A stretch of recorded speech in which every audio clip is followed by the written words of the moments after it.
जी बिस्मिल्लाहिर्रहमानिर्रहीम अस्सलाम वालेकुम। Welcome to your channel Trade Do. जो उम्मीद करता हूँ आप सारे दोस्त खैर ऑफिया से होंगे, ठीक ठाक होंगे।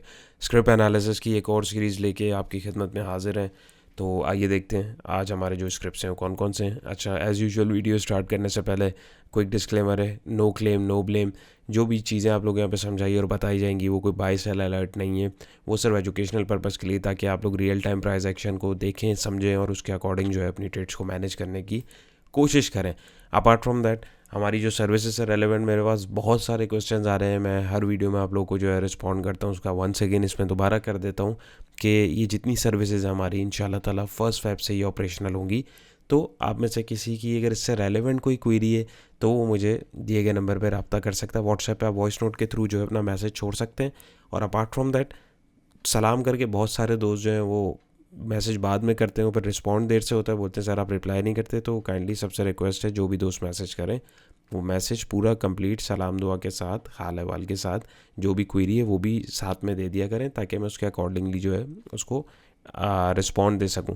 क्योंकि बहुत सारे मैसेजेस होते हैं तो एक मैसेज को एक टाइम पे ज़ाहिर रिस्पॉन्ड करके फौरी दोबारा रिस्पॉन्स देना, वो फिर दूसरे के साथ जो है ये फिर गलत हो जाता है कि दूसरा जो वेटिंग पे उसको रिस्पॉन्ड नहीं मिल पाता। तो थोड़ा सा कॉपरेशन आप लोग के एंड से भी रिक्वायर्ड है। एनी हाउ, तो शुरू करते हैं। आज का पहला स्क्रिप्ट है मीज़ान बैंक लिमिटेड, आवरली चार्ट है। तो यहाँ पे हम देखें 3 तारीख को मैंने यहाँ पे आप लोगों के साथ एक वीडियो शेयर करी थी, आप लोग देख सकते हैं। और वहाँ पे बताया भी था कि यहाँ पे हमारे पास जो है एक रिवर्सल जो है वो पॉसिबिलिटी है कि वो यहाँ पे बन सकता है। तो यहाँ पे हमने देखा यहाँ पे हमारे पास जो है एक रिवर्सल अच्छा खासा जो है डाउनवर्ड मोमेंटम हमें देखने को मिला है। तो फिल वक्त हमें क्या करना चाहिए? फिल वक्त इसके अंदर कुछ भी नहीं करना चाहिए। सबसे पहले देखें ये कि डाउन ट्रेंड में चल रहा है, नंबर 1। नंबर 2 इज़ डैट अगर मैं यहाँ पे देखूँ एक स्टॉप लॉस के लिए या एक करीबी सपोर्ट लेवल में देखूँ तो ये लेवल आ रहा था 160 रुपये का। क्यों?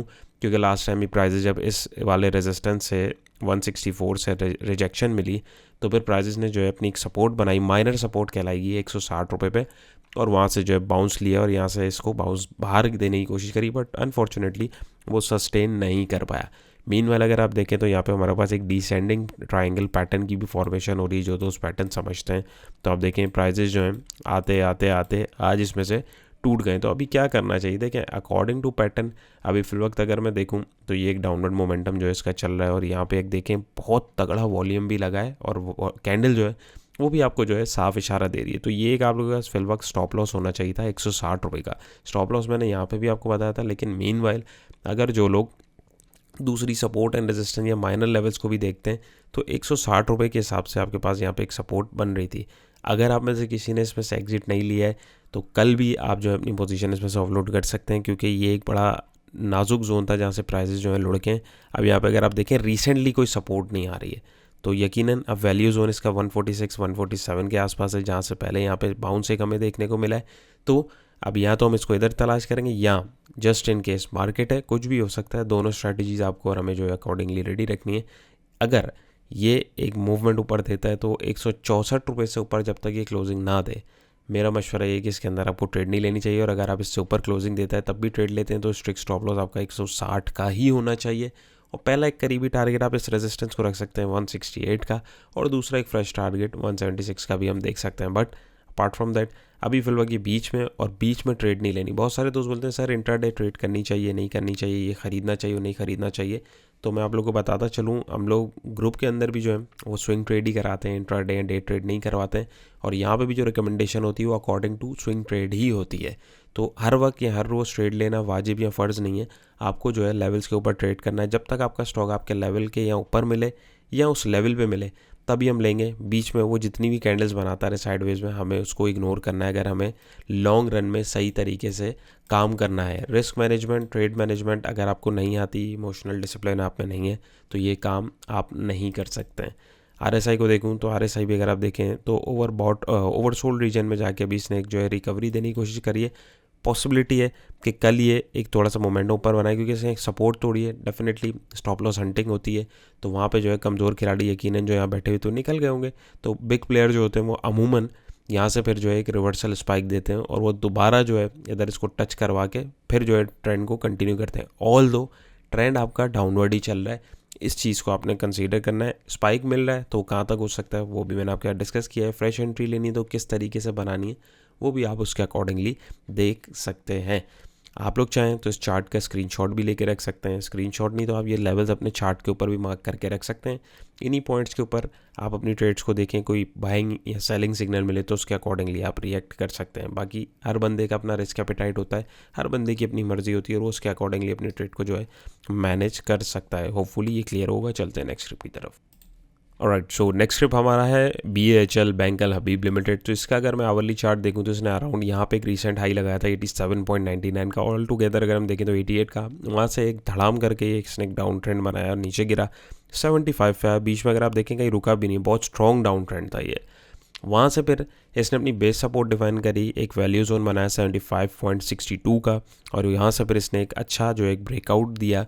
ब्रेकआउट देने के बाद अगर मैं रिट्रेसमेंट्स की अगर इसकी ट्रेड कैच करने की कोशिश करूँ तो अकॉर्डिंग टू दैट, ऑल दो इट्स इन अप ट्रेंड, यहाँ पे अगर मैं देखूँ तो एक लॉन्गर पीरियड में ये एक अप ट्रेंड में चल रहा है। यहाँ से अगर मैं देखूँ, यहाँ चले लेट सपोज अगर मैं इसको भी अज्यूम करता हूँ कि एक लंबा ट्रेंड अगर इसने ऊपर चलाना है तो अभी ट्रेंड लाइन से इसने एक सपोर्ट ली है, बट यहाँ पे इतनी लंबी मूव हम लोग पर्सनली कैच नहीं करते हैं।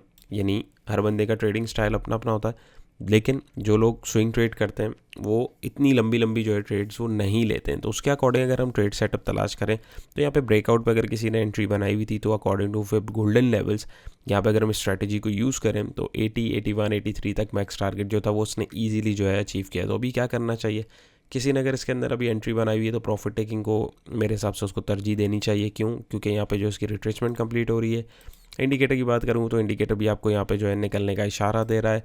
अपार्ट फ्रॉम दैट यहाँ पे अगर हम देखें तो आपको बड़ा स्ट्रिक्ट स्टॉप लॉस जो है फिलहाल यहाँ पे अगर आप रखें तो 80 रुपये का रख लें, क्योंकि लास्ट टाइम प्राइजेस ने जो है यहाँ से बाउंस भी लिया था। अगर सपोर्ट रेजिस्टेंस की ट्रेडिंग स्टाइल जो लोग करते हैं मैं उसकी बात करूँ तो यहाँ से अगर नीचे लुढ़कता है तो फिर हम इसको जो है 75 रुपये के आसपास ही जो है तलाश करेंगे। एल्स अभी फिलहाल यहाँ पे प्राइजेस जो हैं अपनी रिट्रेसमेंट कंप्लीट कर चुके हैं, और अगर प्राइजेस को अभी ट्रेंड अपना कंटिन्यू करना है तो प्राइजेस को जो है अब कम से कम जो है 85 रुपीज़ से ऊपर जो है क्लोजिंग देनी होगी। 85 से ऊपर अगर ये क्लोजिंग देता है तो यहाँ पे फिर हमारे पास नेक्स्ट टारगेट 87 या 88 का है, जो इसका लास्ट हाई था। ये यहाँ तक भी हम इसको जाते हुए देख सकते हैं, बट फॉर दैट हमें यहाँ पे मोमेंटम चाहिए। मोमेंटम ऑल दो यहाँ पे बना था, लेकिन एक बहुत बड़ी कंसोलिडेशन चल रही है। अब वो यहाँ तो डिस्ट्रीब्यूशन है या जो है ट्रेंड थोड़ा सा ठहरा है और वो आगे की तरफ बढ़ने की तैयारी कर रहा है। तो दोनों सिचुएशन के अकॉर्डिंग आपको क्या स्ट्रेटेजी रखनी चाहिए वो आप लोगों के साथ मैंने डिस्कस कर दी है। आप अपने हिसाब से उसको मैनेज कर सकते हैं। मीनवाइल जो है प्रॉफिट टेकिंग जो है was a good strategy. Else अगर नहीं भी किया तो स्ट्रिक्ट स्टॉप लॉस आप यहाँ का रखें। फ्रेश एंट्री के जो लोग ख्वाहिशमंद हैं वो 85.34 को जब ये क्रॉस करे तभी इसके अंदर स्ट्रिक्ट स्टॉप लॉस या तो 83 का रखेंगे या 81 का या 80 का, जो भी इनमें से कोई लेवल आप सेलेक्ट कर सकते हैं। और जो एक पोटेंशियल टारगेट अगर हम लोग देखें तो 87 यानी 88 का अगर मैं राउंड फिगर करूं तो हमारे पास जो है ये इसका पोटेंशियल टारगेट हो सकता है। वरना अगर ये यहाँ से नीचे लुढ़कता है तो फिर हम इसको 75.62 जो लास्ट बाउंस इसने जहाँ से लिया है तभी हम इसके अंदर जो है दूसरी कोई ट्रेड अपॉर्चुनिटी तलाश करेंगे। मीनवाइल उससे पहले हम लोग नहीं करेंगे। यहाँ पे अगर मैं RSI को देखूँ तो RSI में भी अगर आप देखें प्राइजेस जो हैं वो साइड रेंज में चल रहे हैं, लेकिन RSI आप देखें कितना शदीद नीचे की तरफ आ रहा है। तो इंडिकेटर जो है वो पर्सनली अपने आप को कूल डाउन कर रहा है, बट प्राइजेस जो हैं वो जो है अपना इतना जो है वो डाउनवर्ड मोमेंटम उसने नहीं दिखाया। तो ये एक कभी कभार इन सर्टेन सिनेरियोज ये एक सिग्नल होता है कि मोमेंटम जो है वो थोड़ा सा वीक हुआ है, लेकिन प्राइजेस जो है वो नहीं टूटे। तो इट मीन्स के ट्रेंड जो है वो जो एकदम स्पाइक दिया था वो थोड़ा सा अपने आप को कूल डाउन कर रहा है और मज़ीद आगे भी कंटिन्यू कर सकता है। याद रहे, मार्केट में या किसी भी स्टॉक के एनालिसिस करते हुए हमें हर पॉसिबिलिटी को जो है समझना होता है, परखना होता है और डिस्कस करना होता है, क्योंकि हमें नहीं पता होता कि कल मार्केट में क्या होने वाला है या किसी स्टॉक के साथ क्या होने वाला है। हमें उसके अकॉर्डिंगली अपनी स्ट्रैटेजीज़ को जो है तैयार करना होता है और ड्यूरिंग द मार्केट उसको एग्जीक्यूट करना होता है। वर्किंग जो है ये जितनी भी आप लोगों के साथ की जाती है ये एक दिन पहले वर्किंग करनी होती है। ड्यूरिंग द सेशन आपको सिर्फ जो है वॉच करना होता है स्क्रीन को, और अपने जो आपकी वॉच लिस्ट होती है जिन स्टॉक्स में आपने लेवल्स बनाए हुए होते हैं आपको उसके अकॉर्डिंग उनको देखना होता है। लेवल पे आपको चीज़ मिले तो आपने लेनी है, या लेवल पे नहीं मिले तो आपको उसको नहीं लेनी। सिंपल ट्रेडिंग में और कुछ भी ऐसा ख़ास नहीं है। अच्छा, यहाँ पे अगर मैं एक चीज़ और दिखाऊँ, बात करते करते मुझे जो है यहाँ पे दिखा है, तो यहाँ पे अगर हम देखें तो हमारे पास एक कंसोलिडेशन में एक पैटर्न भी बन रहा है। ये देख रहे हैं आप, ये अब बहुत सारे लोग बोलेंगे यार ये तो अगर मैं यहाँ से ट्रेंड लाइन से इसको जोड़ रहा हूँ तो यहाँ पे टूट गया, बिल्कुल टूट गया, लेकिन अभी भी इसमें गुंजाइश है। तो ये नहीं, आप देखें स्लोप इसका जो है अपवर्ड की तरफ जो है बन रहा है। ये अगर आप देखें तो ये अभी भी टूटा नहीं है, तो तभी आप लोगों को स्ट्रिक्ट स्टॉप लॉस 80 रुपये का जो है बोला। अगर इससे नीचे निकले ज़ाहिर है पैटर्न जो बन रहा था वो वैलिडेट नहीं हुआ है और कंसोलिडेशन जो है वो इसकी ज़ाया हो जाएगी, तो फिर वहाँ पे आपकी जो है ट्रेड भी जो है वो वेस्ट हो सकती है। तो उम्मीद है ये भी आपको क्लियर हुआ होगा। चलते हैं नेक्स्ट ट्रिप की तरफ। ऑलराइट, सो नेक्स्ट ट्रिप हमारा है Indo Indus motor company limited. तो इसको अगर मैं देखूँ तो इसने जो है एक ज़बरदस्त अप ट्रेंड अपना कंटिन्यू किया हुआ है जो अराउंड 15 नवंबर 2023 से चल रहा है, और स्टिल रिसेंटली इसने जो है 27 दिसंबर को यहाँ से जो इसी ट्रेंड लाइन से बाउंस लिया, करते करते वहाँ से अभी जो है इसने फिर एक स्पाइक लिया है। तो अभी फिल वक्त इसके अंदर क्या होना चाहिए, क्या स्ट्रैटेजी होनी चाहिए? ऑल दो बड़ा शेयर है, ज़ाहिर है बड़ा प्रॉफिट है, तो फिर बड़ा उसमें जो है रिस्क भी होता है। तो यहाँ पे अगर हम देखें फेब लेवल के रिट्रेसमेंट के अकॉर्डिंग, अगर मैं इसकी एक्सटेंशंस मैंने प्लॉट करी फिबोनाची को, जो लोग समझते हैं, तो यहाँ पे अगर मैं देखूँ तो इसका जो एक वेव की जो कंप्लीशन थी वो यहाँ पे हो रही थी अराउंड 100% पे 13-19 पे। वहाँ से फिर हम लोग एक्सटेंशन यूज़ करते हैं, तो एक्सटेंशन का पहला टारगेट आ रहा था 1406 रुपये के आसपास जो है वो आ रहा था एग्जैक्टली। ये वहीं उसी लेवल पे जाके इसने जो है वहाँ पे रिजेक्शन दिखाई है और अब पीछे की तरफ आ रहा है। मीन वाइल अगर अब इसको कंसीडर करें और देखें किसी ने अगर एंट्री बनाई तो नेक्स्ट पोटेंशियल टारगेट 1451 का हो सकता है। लेकिन यहाँ पे अगर आप देखें तो एक अप ट्रेंड तो चल रहा है, लेकिन उस अप ट्रेंड के अंदर भी अगर आप देखें तो आपके पास ये एकदम जो एक स्पाइक बना है। तो ये जो एकदम बीच में स्पाइक बनते हैं ये आते भी नीचे इसी तरीके से। तो यहाँ पे होपफुली जो प्रॉफिट टेकिंग थी वो हमें देखने को मिली है।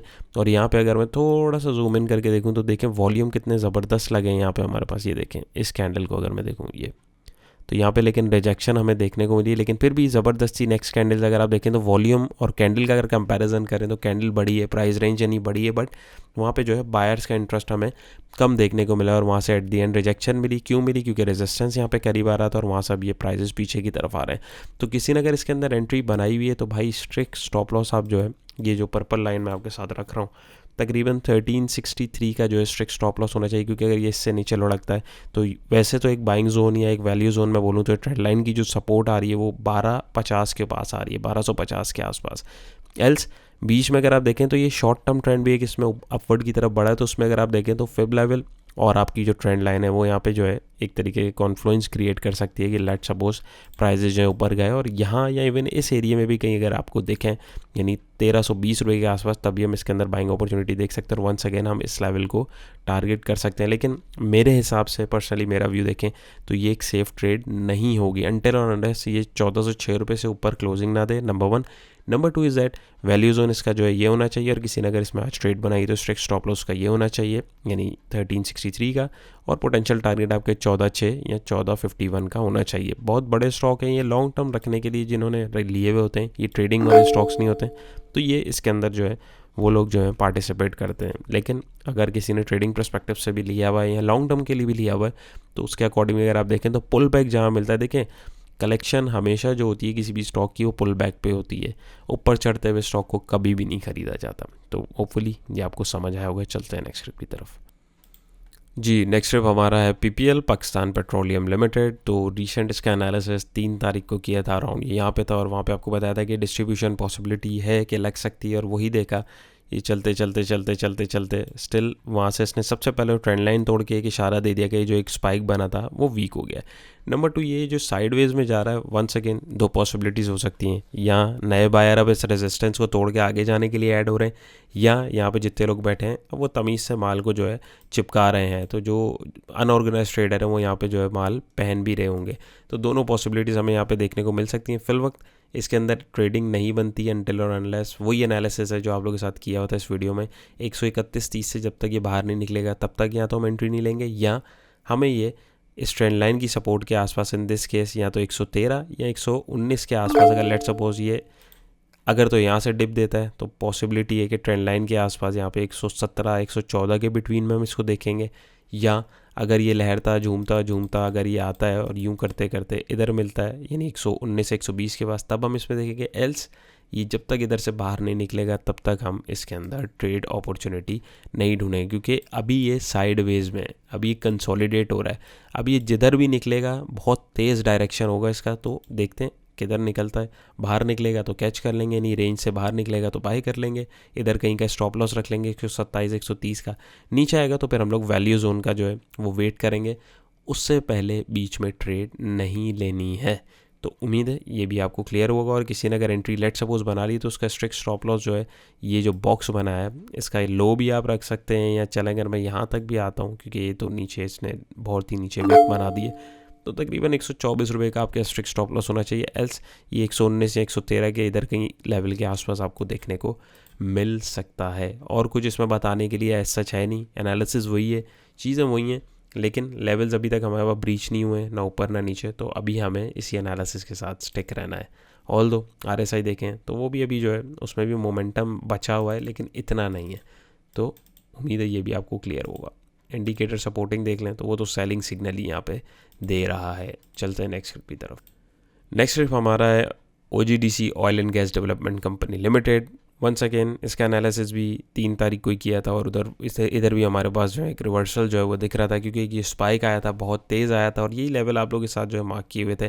तो अभी अगर हम देखें तो यहाँ पे हमारे पास इसमें भी सेम जो है ट्रेड प्लान है, और जो सपोर्ट बताई थी एग्जैक्टली आप देखें 121 की सपोर्ट पे ही बायर जो है एक्टिव हुआ, फिर आया, फिर ऊपर ले आने की कोशिश कर रहा है। सो इन दिस केस अगर इसको देखें तो अभी यहाँ पे हमारे पास जो है ये कंसोलिडेशन में बिल्कुल वही वाला सीन इसके अंदर चल रहा है जो PPL के अंदर चल रहा है। तो अभी इसके अंदर भी जब तक ये 128-71 को क्रॉस ना करे तब तक फ्रेश बाइंग नहीं होगी, या ये 121 से नीचे अगर किसी ने एंट्री ली हुई है नीचे, जब तक 121 से नहीं लुढ़कता तब तक आपका स्टॉप लॉस भी जो है वो इसमें हिट नहीं होगा। बाइंग के लिए अगर मैं जोन की बात करूँ तो अब नेक्स्ट बाइंग या तो 128 से ऊपर हम इसके अंदर देखेंगे, या 113.35 के आसपास, या फिर एक बहुत अच्छा वैल्यू जोन 104 का जो इसमें देखने को मिल रहा है, उधर ही इसमें बाइंग अपॉर्चुनिटी देखेंगे। एल्स अभी इसमें भी जो है एंट्री नहीं बनाई जाए तो वो ज़्यादा अच्छा है। RSI भी देख लिया, ट्रेडिंग सिग्नल यहाँ पे भी देखें तो वो इंडिकेटर भी हमें जो है वो बोल रहा है कि अभी भाई निकल जाओ। तो ऐसे चौपी स्टॉक्स के अंदर जो है हमें नहीं बैठना, हमें देखना, हमें ये मोमेंटम कैच करने होते हैं। तो इसके लिए किसी भी पैटर्न की वैलिडेशन का वेट करना होता है, जब वो कंप्लीट हो जाती है तभी हम उसके अंदर एंट्री या एग्जिट अगर यानी शॉर्ट बनाना हो किसी ने तो करते हैं। तो उम्मीद है ये भी आपको क्लियर होगा जी। तो नेक्स्ट ट्रिप हमारा है TPL प्रॉपर्टीज़ लिमिटेड। तो यहाँ देखें इसकी वीडियो लास्ट बनाई थी 13 अक्टूबर को, उस वक्त ये तकरीबन जो है इधर मंडला रहा था। ये भी देखें कंसोलिडेशन में था, कितना टाइम इसने जो है ज़ाया किया है। उसके बाद ये नीचे रुका है, इसने जो है यहाँ से सपोर्ट बनाई, और वहाँ से फिर जो एक हमने टारगेट मार्क किया हुआ था, कैलकुलेटेड टारगेट क्यों किया हुआ था, क्या किया था, वो इस वीडियो के अंदर जो लोग देखना चाहें वो देख सकते हैं। तो वो यहाँ से इसने एग्जैक्टली वहीं पे जाके जो है हिट किया, फिर इसने एक सपोर्ट बनाई, उसी लेवल से बाहर निकला करते करते अभी रिसेंटली आप देखें एग्जैक्ट कितने टाइम बाद 5 जनवरी को एग्जैक्ट वहीं से हमें जो एक रिवर्सल दोबारा इसमें देखने को मिला है। तो कहने का मकसद ये कि भाई टेक्निकल्स काम करते हैं अगर आपको सही तरीके से देखना और समझ में आते हैं। तो फिलहाल अगर मैं इस स्ट्रक्चर को देखूं कि करंट सिचुएशन के अकॉर्डिंग क्या करना चाहिए किसी ने अगर एंट्री लेनी है ली हुई है, तो आइए देखते हैं।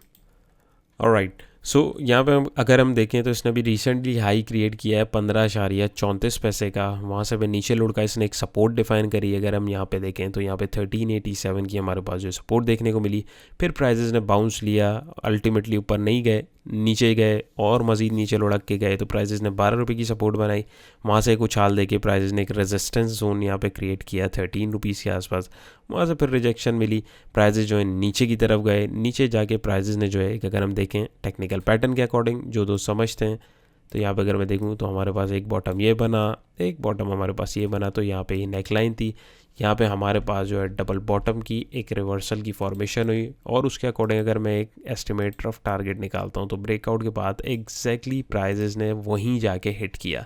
तो ये महज ये कोई इत्तफाक नहीं, ये प्रॉपर कैलकुलेशन है प्राइजेस की, और वहाँ से प्राइजेस जो है अभी लड़कते पड़कते जो है अभी मीन वाइल आप देखें तो नीचे की तरफ आ रहे हैं। अगर मैं यहाँ पे भी एक लाइन लगाऊं तो एक बहुत टाइट चैनल के अंदर काम कर रहे हैं प्राइजेस।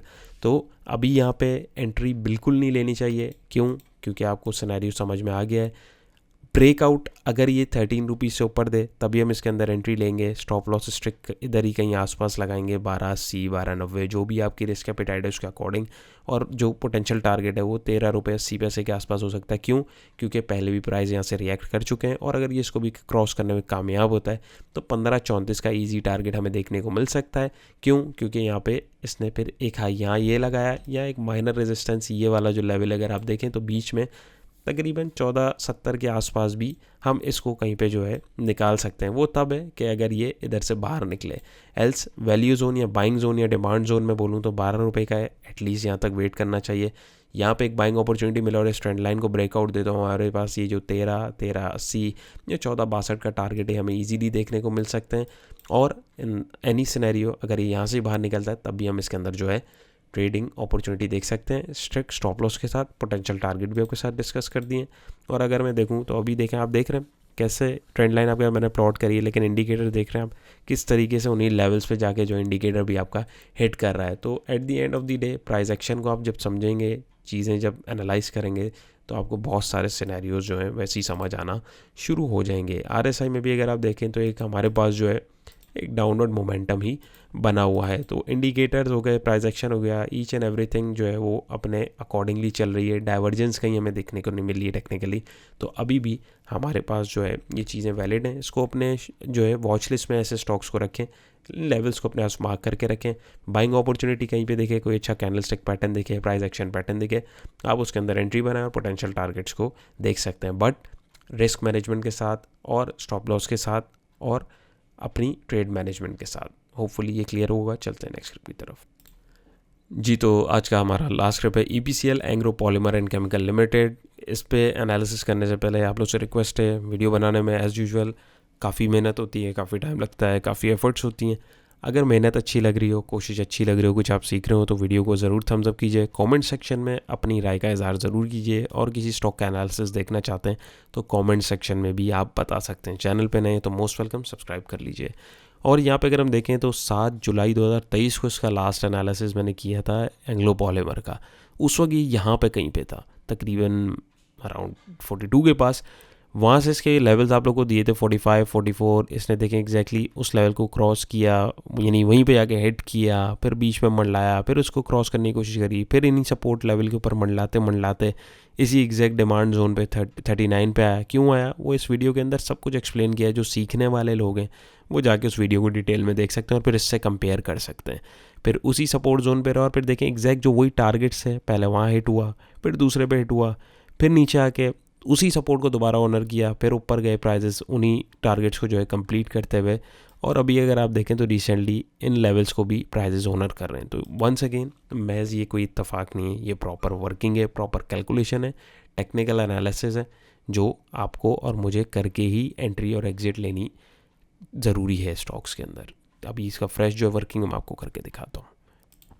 ऑलराइट, सो इसका एनालिसिस आपको समझाने से पहले बताता चलूँ, देखने में थोड़ा सा कॉम्प्लिकेट लग रहा होगा, लेकिन बिलीव मी मैं आपको समझाऊंगा तो आपको चीज़ें समझ आना शुरू हो जाएंगी। और इसी तरीके से हर चार्ट को, हर स्टॉक को एनालाइज करके फिर ही हमने उसमें एंट्री और एग्जिट का प्लान बनाना है। मीनवेल ऐसे देखेंगे कुछ नहीं समझ आएगा। पैरामीटर सेट करेंगे, लेवल्स को देखेंगे, मार्किंग करेंगे, कॉन्सेप्ट्स को समझ के जब आप चीज़ों को अप्लाई करेंगे तो आपको सारी चीज़ें क्लियर दिखना शुरू हो जाएंगी। एनी हाउ, तो यहाँ पे अगर हम देखें जी, सबसे पहले यहाँ से इसने एक मोमेंटम दिया और इसने एक रेजिस्टेंस क्रिएट किया था 47 का। अभी ये चार्ट भूल जाए। फिर वहाँ से पीछे आया, इसने एक बेसिक अपनी एक बेस सपोर्ट, अगर मैं बात करूँ छोटी सी सपोर्ट अराउंड इधर कहीं बनाई, तकरीबन 45 के आसपास। वहाँ से फिर कंसोलिडेट होके इस लेवल को तोड़ा, इसको सपोर्ट बनाया और यहाँ से फिर एक नई रेजिस्टेंस इसने जोन क्रिएट करी 51, 52 के आसपास। वहाँ से इसको रिजेक्शन मिली, प्राइस पर नीचे आया, फिर इसी सपोर्ट को ऑनर किया, फिर ऊपर जाने की कोशिश करी, करते करते लुढ़कते इस सपोर्ट पे आए और इस दफ़ा प्राइजेज़ ने ऑनर नहीं किया। फिर प्राइजेज़ जो है नीचे की तरफ टिप लगाया और अराउंड एक नया सपोर्ट जोन 43 और 4380 के आसपास अगर हमें देखूँ कि जोन क्रिएट किया। वहाँ से हमारे पास इसमें एक हमें बाउंस देखने को मिला और इसने ट्रेंड लाइन को तोड़ा। और ये जो हमारे पास रिसेंट यहाँ पे एक रेजिस्टेंस जोन टूटा था, ये फिर सपोर्ट बना था, ये फिर टूटा, अब ये फिर प्राइजेस के लिए एक रेजिस्टेंस था, प्राइजेस ने फिर इसको तोड़ा और एक नया रेजिस्टेंस जो है बीच में क्रिएट किया 4950 का। वहाँ से फिर प्राइजेस को फिर एक हिट मिला और प्राइजेस जो है अभी कंसोलिडेट होते होते 4734, यानी इस रेजिस्टेंस जोन को आप सपोर्ट डिफाइन कर रहे हैं। तो अभी क्या करना चाहिए, देखें किसी ने अगर एंट्रीज के अंदर ली हुई है तो स्ट्रिक्ट स्टॉप लॉस आपको 46 रुपीज़ का रखना चाहिए। क्यों? क्योंकि इसने ब्रेकआउट देके जो एक मूव लेनी थी वो तो ले ली। अब इस मूव को कंटिन्यू अगर इसको करना है तो अभी फिलहाल ये कंसोलिडेशन फेज़ के अंदर है। कंसोलिडेशन फेज़ में अब चीज़ बाहर निकलती है, पैटर्न जब वैलिडेट होता है, जब ऊपर या नीचे खुलता है, तभी हमें पता लगता है कि प्राइस किस तरफ जाएंगे।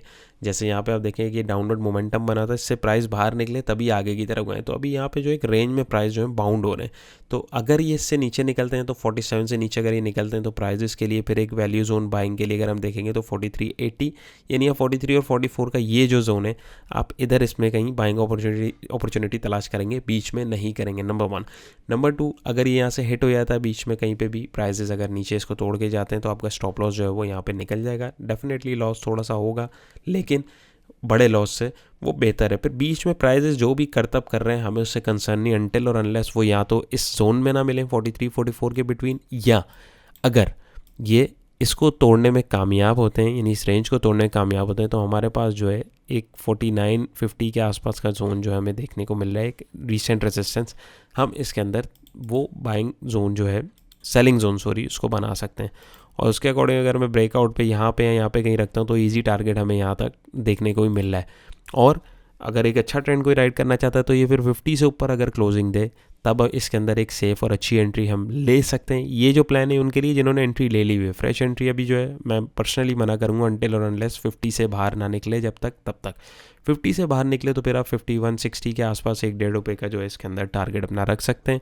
और फिर जब ये इस हाई को 52-53 को अगर ये बताऊँ, एक सेकेंड, यानी ऑल टुगेदर ये 52-50 को जब क्रॉस करे तभी हम इसके अंदर फिर एक जो है फ्रेश मोमेंटम जो है देखेंगे और एक नया ट्रेंड देख सकते हैं। यानी इस रेंज के बाहर फिर एक नई रेंज हमें देखने को मिलेगी और लॉन्ग रन में फिर हम जो है एक नया मोमेंटम इसके अंदर देख सकते हैं।